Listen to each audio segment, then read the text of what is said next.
Hello everyone, this is PK Entertainment and we are back again and we're going to talk boxing now, and really there's only one subject we can talk about: the rematch between Deontay Wilder and Tyson Fury, taking place at the MGM Grand Arena, resulting in a 7th round stoppage for Tyson Fury, who now becomes the new WBC heavyweight champion of the world. And I was literally stunned by this whole performance, the whole fight, the way it went. I originally thought Wilder was going to knock him out late. I just thought he was going to be more careful in his approach. And as the rounds went on, I thought the extra weight that Fury had put on was clearly going to make a difference and Wilder would be able to get him late on. But what we saw was a complete, just opposite approach to that. Fury just came out straight away on the front foot, aggressive, as literally as the first round began. He literally ran towards Wilder, took the centre of the ring, was walking him down, using his heavy weight to sort of lean on Wilder, pressure him, dominate him, overpower him, literally just shoving him around the ring, pressuring him into the corner. Wilder just had no answer. It was just a complete mauling, a complete demolition of Deontay Wilder, going everything against what Fury normally approaches his fights, right? He's normally the dancer, the quick movement, the lateral movement, the sort of cuffing punches, not about power, but more about technique and quick combinations, spoiling his opponents, negating them in a very, as he normally does, and normally fighting towards distance. I know the last time he fought, you can't really take the Tom Schwartz performance into it, but he stopped Chisora in the past.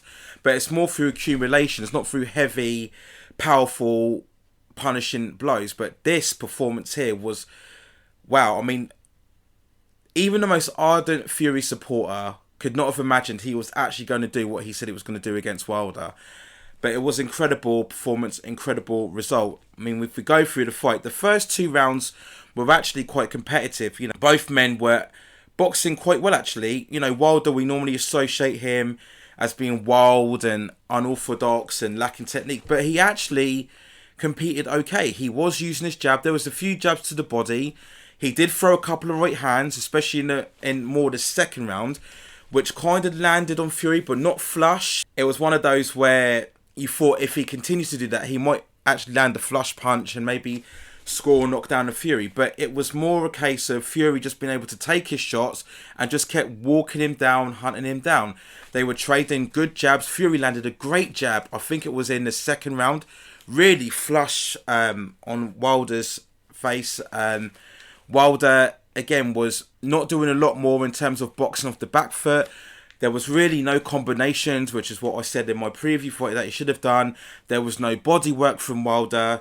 But he wasn't wild. He was using his jab when he could, just trying to fill Fury out and trying to throw the right hands when he could. So the first 2 rounds, I kind of gave it 1 round each. And then we come on to the 3rd round. And this, again, when really Fury was really putting the pressure on, really sort of leaning on Wilder, cornering him, punishing shots to the body, right hands, cuffing shots. And you could see that he was starting to grab hold of Wilder, leaning up against the ropes. And this was the first sign, the first clear sign that we could see Wilder starting to get tired, starting to get exhausted. And when you're watching this in real time, you're kind of shocked. Like, Wilder's very lean, very ripped, very, he's got good, we thought we had good cardiovascular stamina and endurance, but he was getting tired. He was breathing heavy, and there was all this talk about Wilder putting on extra weight. I didn't see it. He looked much lighter. He looked frail. If you just looked at what was really the most signature part of this fight, look at the contrast between the two. Look at the size difference between the two. Like, Wilder, at times, he looked like a welterweight in there compared to a Fury. Fury was built like a tank. He looked so, so different in size, such like a giant in size. The size difference was huge, and Fury just kept walking him down. And when you've got the bigger man who's leaning on you and holding you and grappling you, it's going to sap all your strength. And I think that's what happened. Wilder was getting tired. Wilder was getting exhausted. Fury just kept grabbing him, leaning on him. And then when he would come off, the clinching was keep throwing the punches. And his punches were going to be heavier. The power punches were going to make more impact. And Wilder, you could see, was breathing heavily. And as Fury was leaning on the ropes and leaning on Wilder. And as they Bayless split them up, Wilder was breathing heavily, and then bam, we see that right hook from Fury. It was the cuff to the ear. And as we know, when you hit an opponent on the ear or the top of the head, those are in many ways the most damaging shots, because that will mess up a fighter's balance and the equilibrium. We saw in the Joshua fight against Ruiz, the first fight, how they were throwing punches and then Ruiz caught Joshua left on the ear, completely screwed up his balance. And that's what happened here. The commentary, Lennox Lewis, pointed out that actually when Fury punches Wilder, his sort of right foot gives way, and it kind of looks a bit like a slip, because it looks like it's more of a loss of his footing as opposed to the punch. But make no mistake that, well, the loss of footing was caused by the punch, right? And you could see there was blood pouring from the ear. He struggled to get back up, and Wilder was shocked. He was like, what's going on here? I mean, he's not used to getting knocked down, especially not that early in the fight. And he just really didn't know where he was. Didn't really have a sense of what was going on around him. He was kind of shocked. Fury just kept pressing ahead, moving forward, punches to the head, to the body. And Wilder just, didn't know what to do with himself. We go to the fourth round. And again, Fury begins leaning on him, just sapping all the strength from Wilder. And Wilder's already disorientated from the third round knockout. And again, he's losing his footing. He's starting to lean back.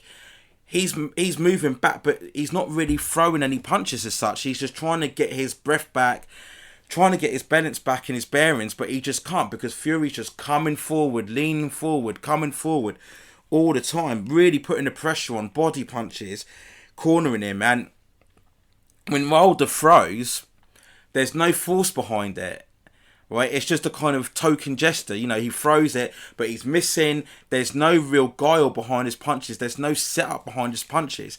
Wilder's just got that right hand cocked there, dropping off the shoulder, just waiting.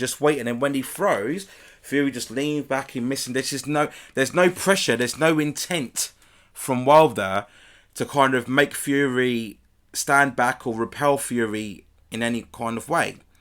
And the pressure just builds on again. We go on to the fifth round, and Fury had a great right hand, smacked flush on Wilder. Really felt it. And again, this is just more sapping the strength away from Wilder. Taken now, as well as a physical effect, we're talking now a psychological effect.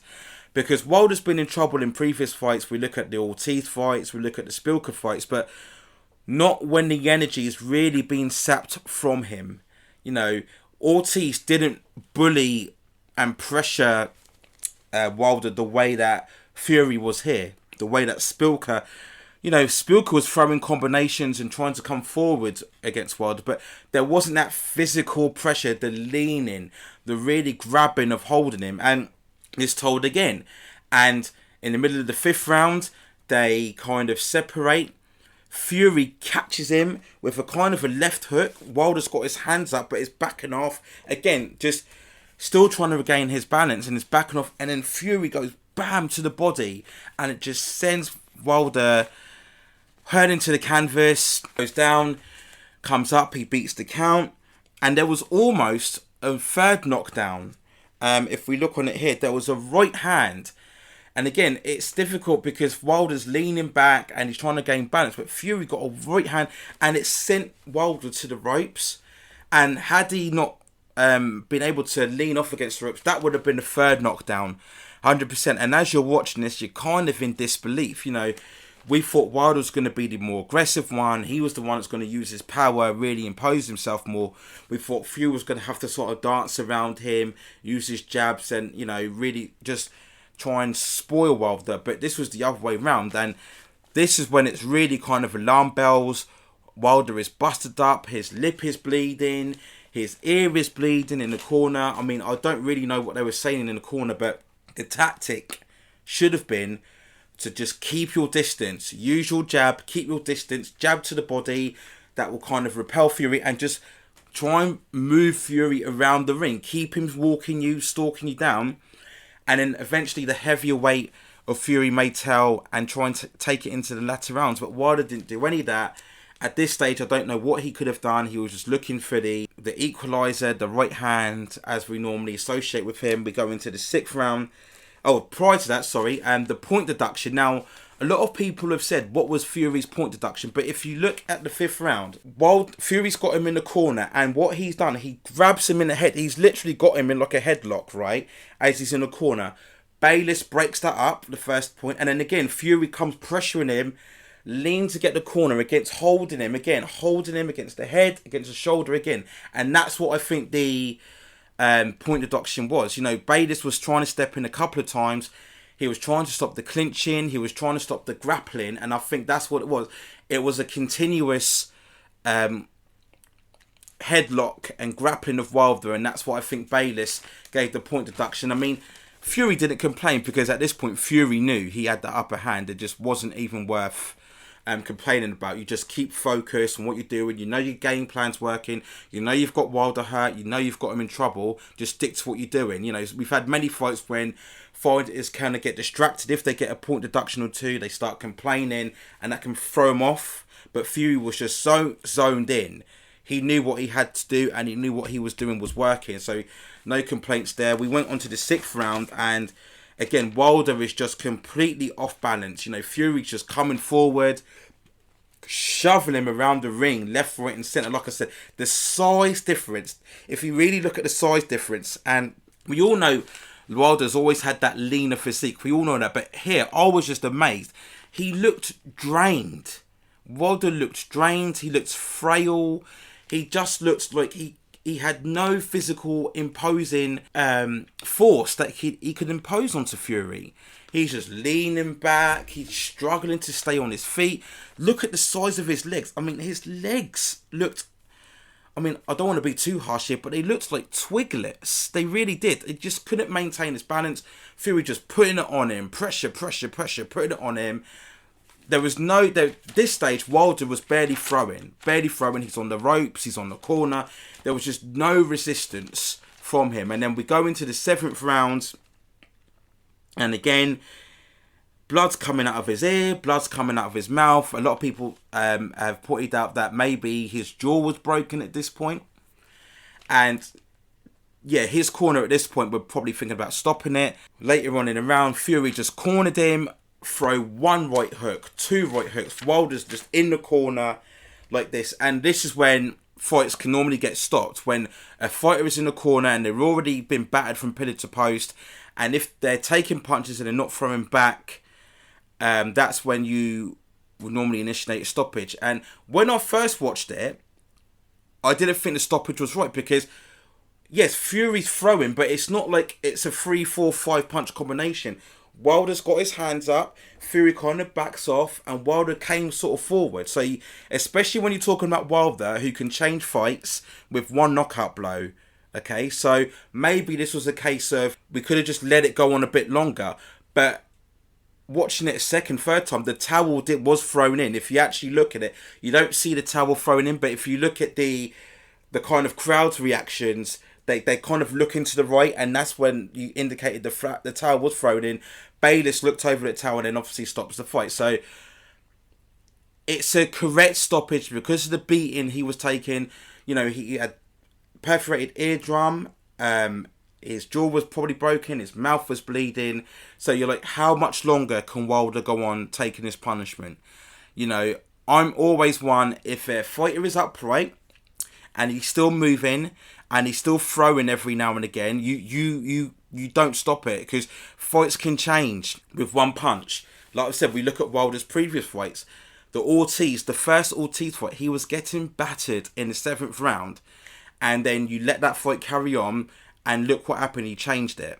Okay, so, but this was a case of, I think the corner could see they had no other plan they could initiate, no other tactic that Wilder could use, and they couldn't see him coming back, and that stoppage would have happened maybe later on in that round, or maybe in the next round or the round after. That stoppage was going to happen, no doubt about it. So the right decision to pull him out of there. And Wilder really, he wanted to go out on his shield, and that's the warrior instinct, that he has. When you've been an experienced champion for that long, you don't want to give up like that.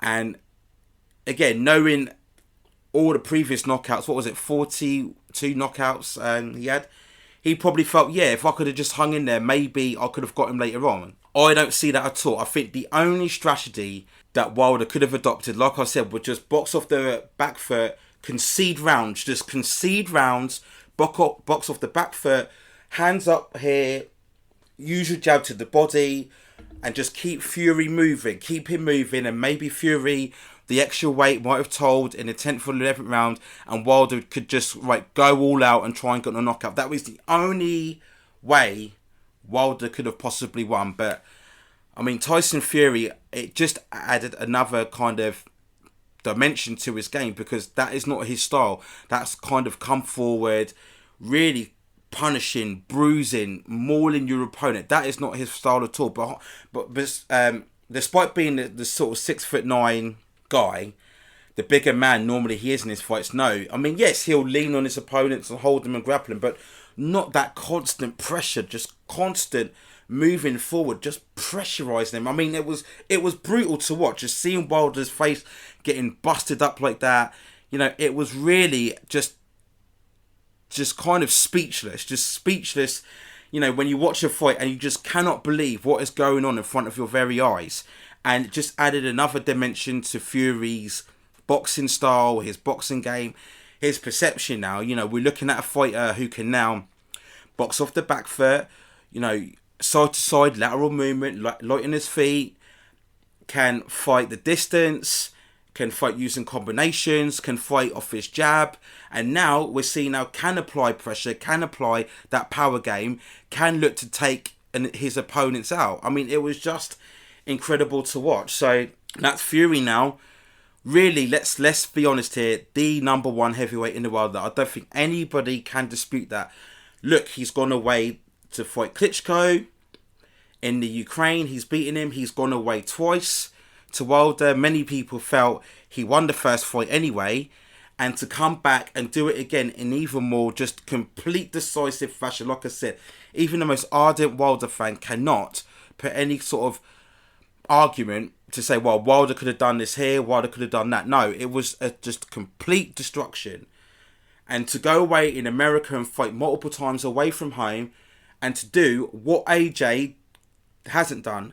Forget, you can talk all day about who's to blame for the negotiations between Team Wilder and Team AJ. It doesn't matter. Tyson Fury has gone abroad twice, taking on what many deems the most dangerous fighter in the heavyweight division, the most powerful puncher in the heavyweight division, and he's gone there, taking him on twice. And many people perceived beating him twice. AJ hasn't done that. We all saw what happened when AJ went abroad in America. Look what happened in the first fight. AJ done well to beat Ruiz the second time, but I've said many times before, the way AJ, it was kind of like more of a safety first performance. But then you've looked at Fury, who's gone straight at Wilder, just taking it to him, put him on him. Clearly the more dangerous fighter Wilder is than what Ruiz is, and Wilder's just gone over there and just taken him out. So perception-wise, Fury is the number one in the eyes of the fans, and it's particularly now the mainstream fans. Okay, and this is really what's going to play a key in any kind of future negotiations going forward. I'll talk about that in a minute. But Fury now unbeaten for 30 matches now, unbeaten, clearly not undisputed, but number one heavyweight deemed in the eyes of the public, mainstream media, hardcore boxing fans. You can throw in the whole lineage. I don't believe in the lineage. I think that was broken up once he was suspended. But anyway, they can add all that now. The lineage, the WBC title now. Fury is number one in the division. Okay, he's got the keys to the kingdom now. He can do whatever he wants. Any fight, he is going to be the A side. He's gonna, hold all the cards. we look at Wilder. Now, this is a really fascinating debate because they do have the rematch clause, which they can exercise. I think he's got 30 days, Wilder, to exercise that rematch clause. I think a lot of people are saying, right, he should go away, not take on the rematch, take a bit of time out, recover, obviously, because that eardrum, and if it is a broken jaw, that's going to take time to heal. Go away, have a couple of interim fights, get your confidence back, work on your game, okay? And try and build some sort of momentum, consistency in your victories, and then come back. Now, that's the logical thing to do, okay? That's what you would tell any kind of boxer when you've suffered such a huge, brutal beating like that, right? The last thing you would be told to do is to just jump back straight in there. The problem is you're looking at Wilder, and this is someone who, we've all said it, okay, this was no exposure last night because we've all said it. Take away the right hand, and you're looking at someone who is very limited in terms of his movement. You know, there's no head movement, there's no combinations, there's no tactical kind of awareness, there's no ring generalship, there's no ring positioning. Okay, you are asking someone to really transform their whole boxing game. Basically, go back and start boxing 101, start again, right? That's what you're asking someone to do. This is a guy who literally just relies on conceding rounds, conceding fights against opponents, and then just knocking them out late on, right? Well, he won't be able to do that now, right? He's going to have to go away. We're talking everything about lateral movement, combination work, and not only that, we're talking as well his strength and conditioning. Like I said, he looked so frail. I mean, he put on weight, but if you just look at it from an eye test perspective, where was the extra weight? Look at Wilder's physique. He's always been lean, yes, but just look at his physique in this fight. Look how thin and small his torso is. Look how short his shoulders were, his arms, and his legs, comparatively to Fury, who just looked like a tank. Fury looked like a tank in there compared to Wilder. Where was the extra weight? Just please tell me. It wasn't in his chest, it wasn't in his arms or his forearms, it wasn't in his back. From an eye test level, where was the extra weight? You know, people were saying this is what was causing Wilder to get tired and exhausted, but to me, it was just the leaning. It was the Fury leaning on him. There was still a massive weight disparity anyway, regardless of whether Wilder put on extra 10, 15 pounds. Fury was by far the heavier opponent. So Wilder's got to work on that. He's got to work on his strength in his core, the strength in his legs, okay? So when you've got a knockdown or you're getting battered, you rely on the strength in your legs to just keep you upright, to keep you just have a firm base, right? So then that allows you more to kind of recover, and that makes it a bit easier to kind of regain your equilibrium. But you've got such weak looking legs, okay? There were instances in this fight when Wilder's tripping over himself. He's falling over himself because he doesn't have the strength in his core and his legs to just keep himself sturdy. I've read some people commenting how when he trains, he doesn't really do a lot of running, you know, and running can help, especially if you run on incline. That can help build the strength in your calves, in your thighs. That can give you that firm, sounder base. So as well as a fighting perspective and what Wilder's got to work on, he's now got to look at his strength and his conditioning, right?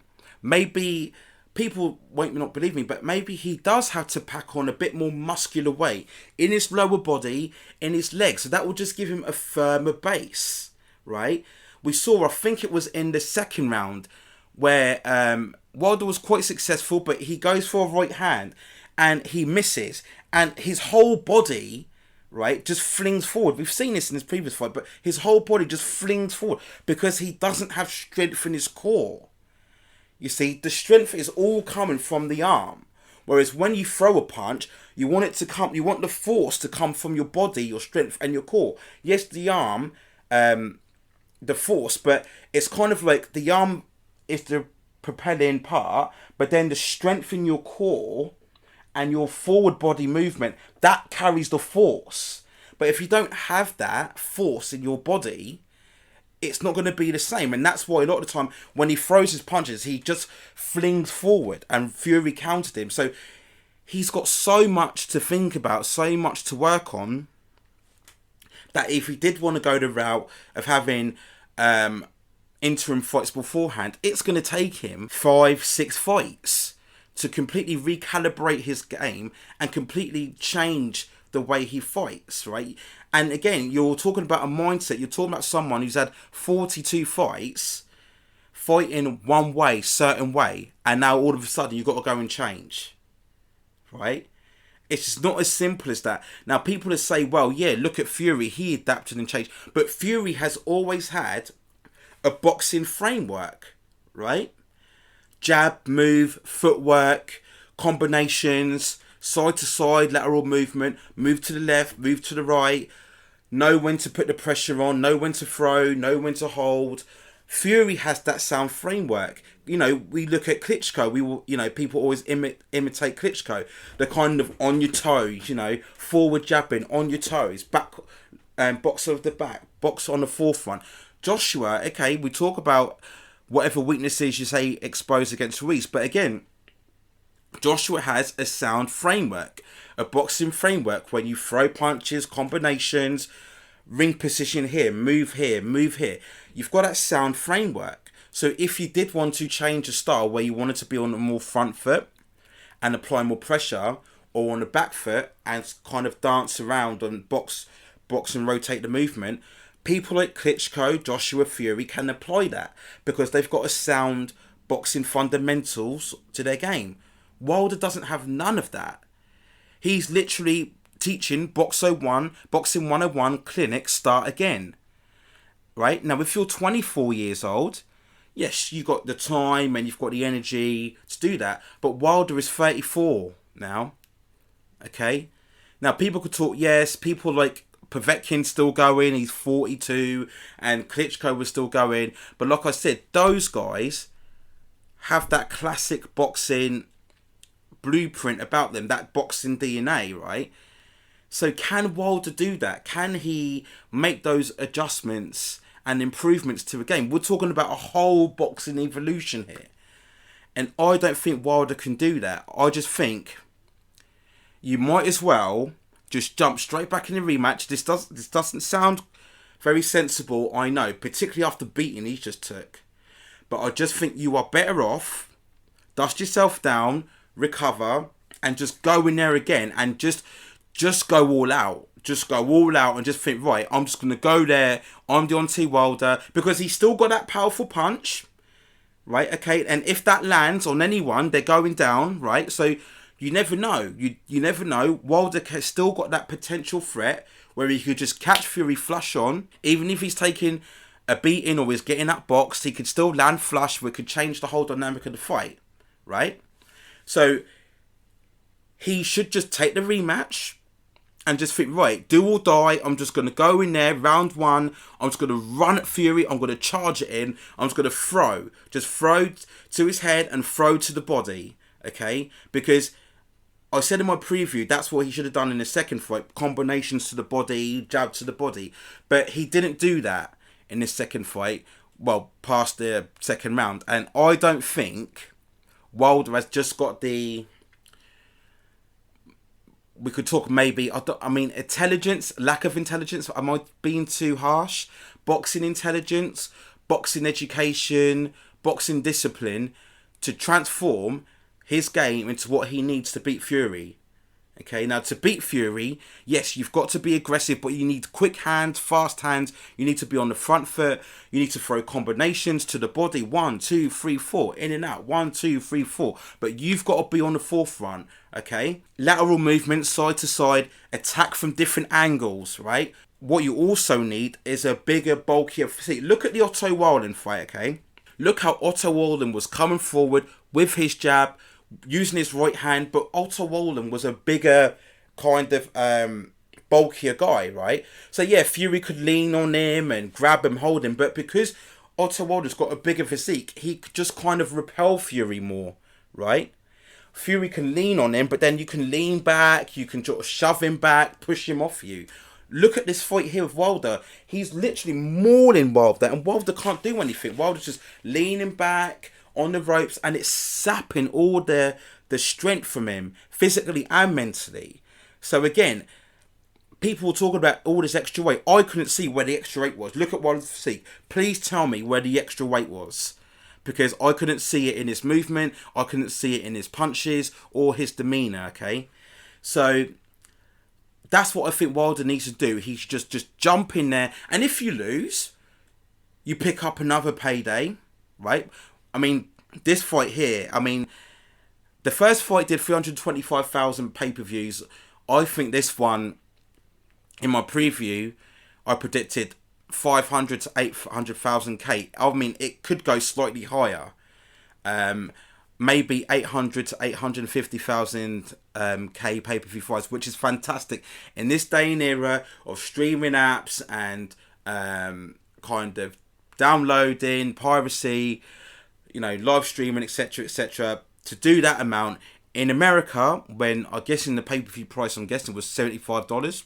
Someone correct me in the comments if that's not the case. Fantastic. Okay. So the next fight would do the same numbers. Now, again, like I said, Wilder's got to completely transform his game. Now, we go on to the third fight. Now, people have been hyping up this trilogy, but for me, to set up a trilogy, you need it where it's got to be competitive. Both fights have got to be competitive, right?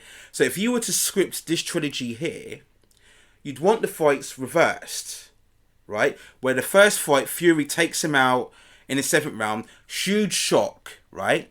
Then you have the rematch, set it up as well. Maybe Fury got lucky, Wilder didn't take him seriously. The second fight, you have it where it goes to the 12th, Wilder knocks him down, Fury gets back up, controversial decision. Then that's what we set up the third fight, because you're going to the third fight thinking either or, who can stop who can get the upper hand, right? But this second fight, it was just complete destruction, just complete annihilation. Do you really want to see a third fight? Let's be real here. Can you see what Deontay Wilder can do any different, right? Fury could just think, right, I'll just lose weight and I'll just outbox him. Or I'll just maintain the heavyweight and I'll just punish him, right? Fury's got different depths and levels to his game. And again, tactical IQ, boxing IQ, you know, he can beat Wilder 2-3 different ways. There's only one way Deontay Wilder can beat Fury, right? Because he doesn't have the boxing IQ, the intelligence, and the discipline to add different layers to his game. Not at 34. I think it's too late at 34. And again, he doesn't have the physical capabilities to calibrate the extra weight and the extra core requirements within his physique to be able to take on Fury and apply a much more aggressive game. Okay, you look at all the classic trilogies in the past, there's always been one guy wins one guy wins the second one, and then we have a decider, right? And all of those classic trilogies, the Gatti Ward, the Pacquiao Morales, the Morales Barrera, the Ali Frazier, you know, the Pacquiao Bradley, the Bowe against Holyfield, they were always neck and neck, right? A lot of these fights went the full distance when it was truly toe-to-toe and you could pick cases for either fighter, yeah? This fight, you can't put a case for Wilder. Even in the first fight, even though I said Wilder won, I only said that because of the knockouts. You take away the knockouts, Fury wins the first fight, right? And that was Fury coming off 2-year layoff and having just fighting lesser opponents in Safiri and Pianetta. This was Fury much more sharper on his game, conditioned, constantly at the gym, constantly fit, constantly focused, right? So where is the kind of curiosity in the third fight? People just going to walk into that third fight thinking he'll just do the same thing. So that's what they really need to think about when they want to sign this fight for the third time and think about how they're going to hype this up. Because people are going to look at it now more as a mismatch, right? As opposed to an either or 50-50, right? The only angle you've got is Wilder could score a late knockout punch. That's the only kind of case you could propose for Deontay Wilder. You can't say anything else for that, right? So I think they just need to be really have a sit down and really think whether they want to take on this rematch. I think he should, because if he sits out and has 3-4 fights in the interim, we don't know what could happen. You know, Fury, he's unpredictable. He could self-implode again. The belts could get split up all over the place. And let's say Wilder wins. Let's say Fury vacated the WBC, or Joshua vacates WBO or IBF, and the belts get split up, and Wilder has a couple of fights, gets eliminated, gets a belt back, right? He's always going to have this Fury defeat hanging over him. Whatever you promote his fights in the future going forward, he's at some point going to have to address this Fury fight. And we don't know. Fury might retire after this fight. Fury might fight AJ and then retire, right? Wilder, if he's going to want to have any sort of legacy, okay, he's going to have to come back and fight Fury and avenge this loss. We talk about it all the time. The mark of true greatness is coming back from defeat, right? Coming back and avenging your losses. You know, Ali's done it. Lennox Lewis has done it. You know, Klitschko has come back from defeats. Pacquiao has come back from defeats. All the modern greats, Sugar Ray Leonard, you know, they've all come back from defeats. Holyfield, etc., etc., etc., right? So that's the mark of true greatness. This is, again, going deep into it, why people, even though the fact that Mayweather is unbeaten, they just don't regard him as his undisputed best ever, because an unbeaten record just indicates that perhaps you didn't fight the true fighters in your prime. You just cherry picked and decided to fight them when it was more suitable for you. So I just think Wilder, just go in there again. I know people are going to criticise me. Just go in there again. And if you lose, fine. Pick up the payday and ride off into the sunset. Right? But You just it just cannot add any more. I just can't see how he can add anything more to this game. And even if he did, even if there was an evolution, a progression to his boxing setup, it would still be a challenge anyway. He would still go in as the underdog against Fury, right? So I'm not really interested in the third fight. I think the fight to make is the AJ and Tyson Fury fight. That is the ultimate boxing super fight. I'm going to do a separate video on that because I've talked long enough already. But that is the true boxing super fight. Got to happen now. You know, two Brits dominated, got all the belts. That will just smash all the pay-per-views left, right and centre. I think Fury now can just dust himself down, relax. He's the king. I think, again, he is going to chase the AJ fight because, again, Fury is one of those fighters that he's better when he's the underdog, when he's the unexpected, you know, when people think he's going to lose and he goes against the adversity. That's when Fury's at the best. When he can be beaten is when he's the favourite, when he's expected to dominate and knock people out, and then maybe doesn't do so. We saw primarily with Otto Wallin, right? People thought he was going to smash up Otto Wallin, and look what happened. He got cut. He was lucky he didn't get stopped. So there's always there's always that worry about the psyche of Tyson Fury, that he may quit, he may self-implode, he may take on a mandatory and just not be as focused and get caught or get stopped late on. You know, there's always that mental fragility about him. So I just think Wilder, just go back into it. And if you lose, fine. At least you took on the best that was considered Tyson Fury, and you can take the millions and ride off into the sunset. Tyson Fury, established #1 heavyweight without question. You know, he can retire tomorrow and have no complaints. And in the perception of the boxing fans, you know, he is clearly by some distance the best. Many feel, and he said this in his post-match interviews, he's got nothing left to prove.